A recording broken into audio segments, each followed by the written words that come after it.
ನೀವು ಈ ಫಿಲ್ಮಲ್ಲಿ ಸಾಂಗ್ ಹಾಡಿದ್ರಿ, ಹೆಂಗೆ ಅನಿಸ್ತು ನಿಮ್ಗೆ? ತುಂಬ ಖುಷಿ ಆಗ್ತಾ ಇತ್ತು ನನಗೆ. ವಸಂತಿ ಟೀಮವರಿಗೆಲ್ಲ ಥ್ಯಾಂಕ್ಸ್ ಹೇಳಲಿಕ್ಕೆ ಇಷ್ಟಪಡ್ತೀನಿ. ಹಾಗೆ ರಾಘವೇಂದ್ರ ಶಿರಿಯಾರ್ ಸರ್ ಅವರಿಗೆ ತುಂಬ ಥ್ಯಾಂಕ್ಸ್ ಹೇಳಲಿಕ್ಕೆ ಇಷ್ಟಪಡ್ತೀನಿ. ಅಂದರೆ ನಮ್ಮ ಊರ್ ಮನೆ ಹೆಣ್ಮಕ್ಳ ಮನಸ್ಥಿತಿ ಯಾವ ಥರ ಇರುತ್ತೆ, ಫ್ಯಾಕ್ಟ್ರಿಗೊಬ್ಬ ಹೆಣ್ಮಕ್ಳದ್ದು ಅವಳ ಆಸೆನ ತನ್ನ ಮನಸ್ಸಲ್ಲಿ ಇಟ್ಕೊಂಡು ತನ್ನ ಫ್ಯಾಮಿಲಿಗೋಸ್ಕರ ಅವಳು ತ್ಯಾಗ ಮಾಡೋದು ತುಂಬ ಒಳ್ಳೆ ಇತ್ತು. ಪ್ರತಿಯೊಬ್ಬರು ತುಂಬ ಲೈಕ್ ಮಾಡಿ ಆ್ಯಕ್ಟ್ ಮಾಡಿರೆಲ್ಲರೂ. ಹಾಗೆ ಮ್ಯೂಸಿಕ್, ಇಡೀ ಮೂವಿಯಲ್ಲಿ ಮ್ಯೂಸಿಕ್ ತುಂಬ ಚೆನ್ನಾಗಿತ್ತು.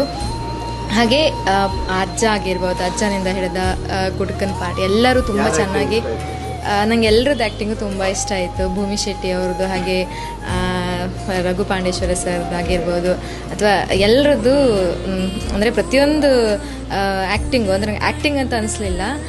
ಅಂದರೆ ಅಷ್ಟು ಒಳ್ಳೆ ನಿಜವಾದ ನೈಜ ರೂಪದಲ್ಲಿ ಎಲ್ಲರ ಪಾತ್ರನೂ ನಿರ್ವಹಿಸಿದ್ದಾರೆ.